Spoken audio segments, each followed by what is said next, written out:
Hey everyone, and welcome back to Social Security Post, where we break down everything you need to know about Social Security and how it affects you and your family. Today, I've got a story that's going to leave you shaking your head. Imagine this: a powerful law is passed to help millions of retirees get a fair shake with their benefits, and suddenly a politician who voted against that law shows up on camera to praise how wonderful it is. Sounds almost too bold to be true, but that is exactly what's happening, and I'm going to walk you through it. We're going to take a close look at the Social Security Fairness Act, why it matters so much, and how lawmakers are trying to take credit for something they wouldn't even vote for. This is about more than politics. It's about accountability, honesty, and making sure seniors and retirees truly get what they deserve after working hard all their lives. Before we dive in, I'd like to ask a quick favor. If you find Social Security topics important and want to stay informed on the latest changes that impact your benefits, please hit the like button on this video and subscribe to Social Security Post. We put a lot of time into researching and bringing you information you can trust, so your support helps us reach more people who need it. And if you have any personal questions about your Social Security benefits, drop them in the comments below, because we love hearing from you and helping you stay on top of the benefits you've earned. So sit back, get comfortable, and let's get into the truth behind the Social Security Fairness Act, what it really changes, and how some politicians are trying to rewrite their own history now that the law is helping their voters. Let's break it all down together. Let's start from the ground up so you can see exactly what's at stake. The Social Security Fairness Act is a major piece of legislation that was signed into law in January of this year, designed to fix something millions of retirees have seen as deeply unfair for decades. Before this act, there were rules like the Windfall Elimination Provision, known as the Government Pension Offset, known as GPO, that reduced or even took away Social Security benefits from people who had a public pension. That meant if you spent a lifetime working in a public sector job, like as a teacher, firefighter, or police officer, and you earned a pension from that, your Social Security spousal or survivor benefits could be slashed because of these complicated formulas. Essentially, those formulas punished you for having a pension, even though you paid into Social Security through other work or expected survivor benefits through a spouse's earnings. It left a lot of people struggling financially in retirement, even though they'd contributed to the system in other ways. The Social Security Fairness Act finally stepped up to address that injustice. By eliminating both WEP and GPO, it restored full benefits to people who had been unfairly penalized for having a public pension. About 3 million people nationwide were directly affected, with many of them seeing their monthly Social Security checks grow and even receiving large lump sum payments for benefits they've been denied in the past. These corrections meant real, meaningful improvements in the lives of retirees who had been waiting for fairness for far too long. And this wasn't just a technical fix. For many people, it was the difference between being able to pay for groceries, prescriptions, or rent, and coming up short every month. It's the kind of change that restores trust in Social Security, making sure the system truly supports the people who built their communities and serve the public. It's no wonder the law has received praise from retirees, advocates, and experts all across the country. But unfortunately, there's more to the story, and it involves politicians who didn't actually stand behind this law when it counted. And now let's turn to Representative Ron Estes from Kansas, whose statements recently caught a lot of attention. In a congressional hearing, Representative Estes talked proudly about how the Social Security Fairness Act was making a real difference for retirees in his district. He described the benefit increases as a positive move, highlighting the thousands of dollars in lump sum back payments that some seniors were finally receiving. He made it sound like he was completely on board with this legislation from day one, celebrating how it delivered fairness to people who were previously shortchanged. On the surface, that might sound like a caring politician doing the right thing. But there's a twist you need to know.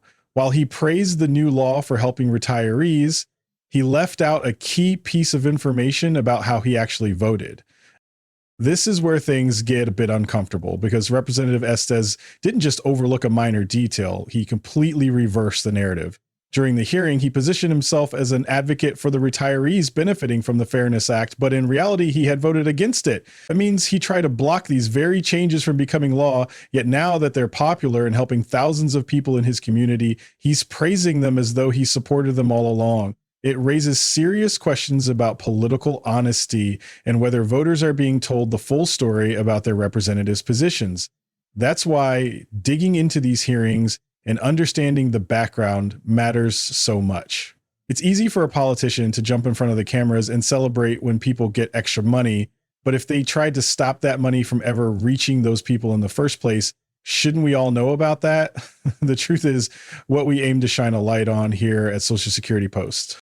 So let's talk about the facts. Plain and simple, Representative Estes, despite his words of celebration, did not vote in favor of the Social Security Fairness Act.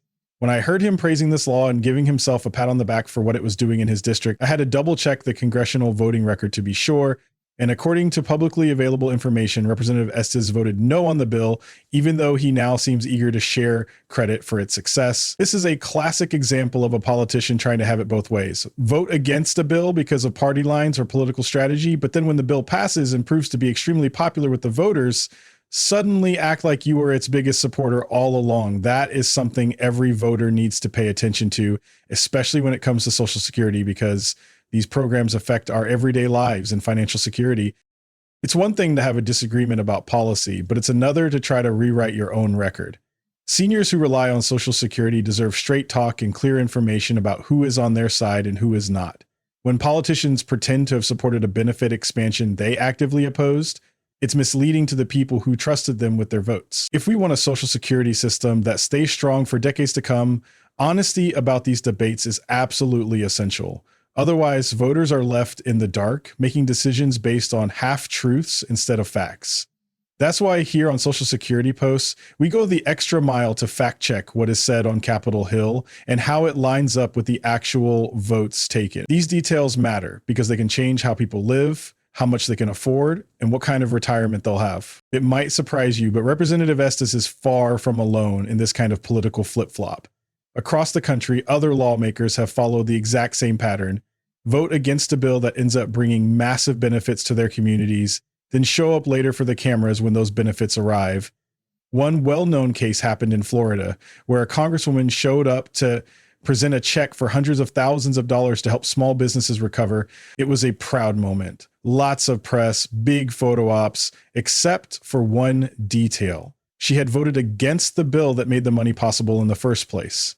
It's a pattern that repeats itself again and again, where politicians want to look like champions of their community, even if they tried to block the help that community needed. That's why it is so important to stay informed and pay attention to how your representatives vote, not just what they say on a stage or at a press conference. These decisions directly impact the Social Security benefits you or your family might depend on. Whether you're talking about retirement checks, disability assistance, or spousal benefits, the laws behind Social Security don't come out of thin air. They come from votes in Congress. If the people casting those votes aren't honest about where they stand, then it's up to us to hold them accountable. Here on Social Security Post, we believe you deserve to know who actually supports your benefits and who only shows up when it's convenient to grab some headlines. That way you can make informed choices when it's time to vote instead of relying on political spin. Beyond all the drama about who takes credit is a serious question about the money. During the hearing, another lawmaker, Representative Larson, raised an issue that deserves attention. How is the Social Security Fairness Act actually paid for? Here's why that's so important. Eliminating WEP and GPO means Social Security has to pay out more money, because those formulas were limiting benefits for about 3 million retirees. With those limits gone, there are larger monthly payments going out, plus those lump sum back payments to make up for past reductions. All that money has to come from somewhere, and right now it comes straight from the Social Security Trust Fund. The Congressional Budget Office, or CBO, did a study and projected that because of these bigger payments, the Social Security Trust Fund could run dry about 6 months earlier than previously expected. That's not a doomsday scenario, but it's a reminder that if we keep expanding benefits without bringing in new revenue, the trust fund will eventually run out. Other proposals, like the Social Security 2100 Act, tried to fix this by increasing payroll taxes on higher incomes so the money would be there to cover expanded benefits. But the Fairness Act didn't include that funding source. So while it helps retirees right now, it could leave future Social Security finances under more strain. That's why debates about funding matter. They protect the program for the next generation. Seniors and working Americans have put trust into Social Security for decades, and keeping it financially healthy is a responsibility that should never be ignored. At the end of the day, there's a bigger lesson in all of this: accountability. Politicians praising laws they voted against might seem harmless, but it's really a sign of how broken things can get in Washington. When elected officials say one thing and do another, it damages the trust we place in them to manage programs that affect our very survival in retirement. Think about it. If they're willing to take credit for something they opposed, what else might they be misleading us about? That's why voters have to look beyond the surface, beyond the big speeches, and check the actual voting record. Your Social Security benefits are too important to be left to politicians who think they can just show up for a photo opportunity when it's convenient. If we want Social Security to stay strong for future generations, we need honest leaders, people who will stand up, vote for the right reforms, and explain their positions clearly, whether or not those positions are popular at the moment.